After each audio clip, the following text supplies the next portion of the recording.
Oi pessoal, tudo bem? No episódio anterior, eu disse que a cegueira deliberada é uma forma de comportamento e que alguém pode praticar um delito mediante esse tipo de comportamento. Então, vamos ver um exemplo disso, que aliás é o caso de referência da jurisprudência norte-americana, o chamado leading case.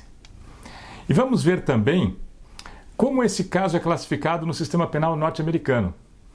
Isso não vai ter uma utilidade prática para a nossa análise, mas vai ajudar a entender melhor o assunto. E também é interessante saber como o sistema norte-americano trata esse tema. Afinal, a análise da cegueira deliberada é bastante mais desenvolvida naquele sistema do que no nosso. O caso paradigmático é o de um jovem americano chamado Jewel, que viajou em 1976 em um carro alugado com um amigo de Los Angeles, na Califórnia, para Tijuana, no México, para passar um fim de semana e se divertir. Eles entraram em um bar e foram abordados por um desconhecido que lhes ofereceu maconha. Eles não aceitaram, mas depois esse desconhecido fez uma proposta para eles. Ele pagaria $100 em 1976 para eles dirigirem o carro até a cidade de Los Angeles e deixarem estacionado em um determinado local com as chaves no cinzeiro. O amigo do Jewel não aceitou a proposta porque achou a situação estranha e desconfiou que algo estivesse errado. Mas o Jewel aceitou. Então, o Jewel olhou no porta-luvas do carro, olhou o seu interior, abriu o porta-malas e não encontrou nada. Mas quando ele abriu o porta-malas, notou que existia uma espécie de compartimento entre os bancos traseiros e o porta-mala. Mas apesar disso, ele resolveu não abrir esse compartimento, pensando que ninguém iria notar aquilo e nem se interessar por isso. Bem, o Jewel foi parado na fronteira e dentro do compartimento tinha aproximadamente 50 quilos de maconha. Ele foi acusado por tráfico e alegou que não sabia que dentro daquele local havia droga. Esse é um exemplo real e é a principal referência considerada pela jurisprudência norte-americana como a forma de atuação denominada cegueira deliberada. Ou seja, é o principal precedente invocado como fundamento das decisões. O sistema norte-americano não classifica as condutas na forma dolosa e imprudente como nós fazemos. Lá, o delito é dividido em dois âmbitos. Um aspecto objetivo, que é denominado actus reus, e um conteúdo subjetivo, que é denominado mens rea. Esse conteúdo subjetivo corresponde às formas de culpabilidade. E essas formas de culpabilidade são divididas em 4 modalidades: propósito, conhecimento, descuido e negligência. Vocês viram que eu traduzi os termos para facilitar a exposição, mas as palavras que eu empreguei não têm conteúdo técnico. Essa tradução é só para ilustrar do que se trata e deixar claro que no sistema norte-americano não existe a categoria do dolo. Além disso, apesar de serem 4 modalidades, elas não correspondem exatamente às nossas modalidades de dolo direto, dolo eventual, imprudência consciente e imprudência inconsciente. São outros critérios que têm outros conteúdos. Quem tiver interesse nisso, pode procurar na internet, que existem vários comentários sobre o conteúdo dessas 4 formas de culpabilidade. O interessante para nós é notar que nenhuma das formas de culpabilidade que compõe a mens rea se chama cegueira deliberada.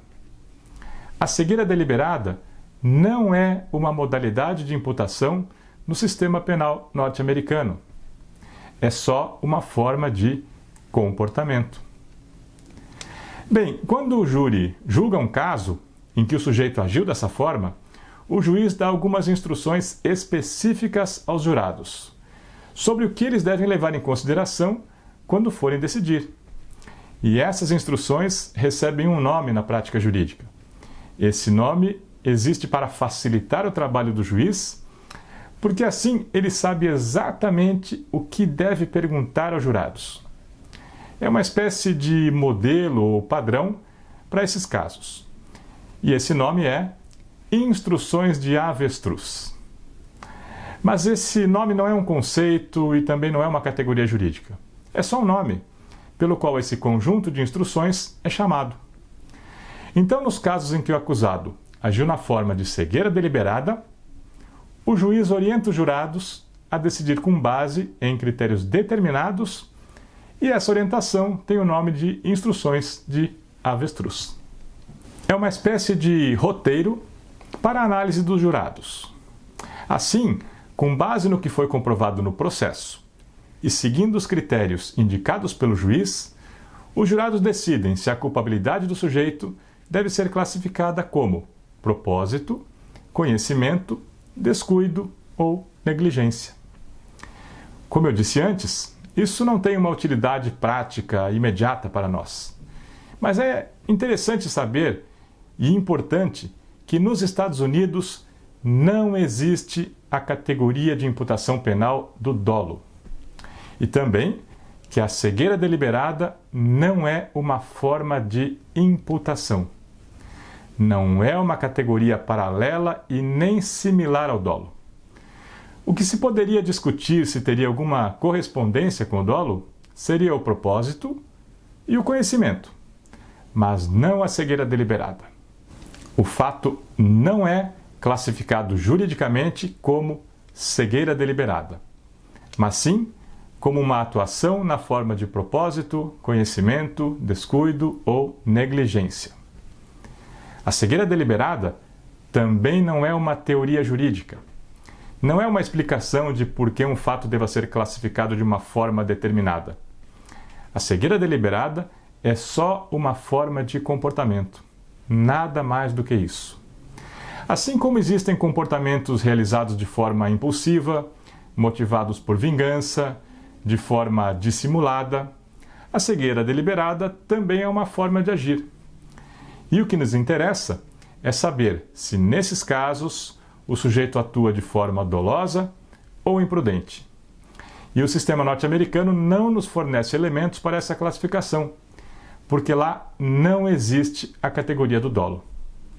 Nós devemos fazer a classificação diretamente com base no conteúdo e limites do dolo, conforme ele é entendido no nosso sistema.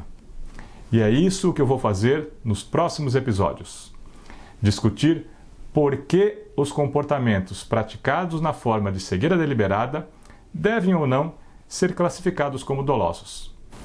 Essa explicação do sistema norte-americano foi só para mostrar que a cegueira deliberada não é uma forma de imputação similar, paralela, substitutiva e nem complementar ao dolo. O dolo é uma categoria jurídica usada para classificar fatos. A cegueira deliberada é uma forma de comportamento, que pode ser classificada como dolosa ou não.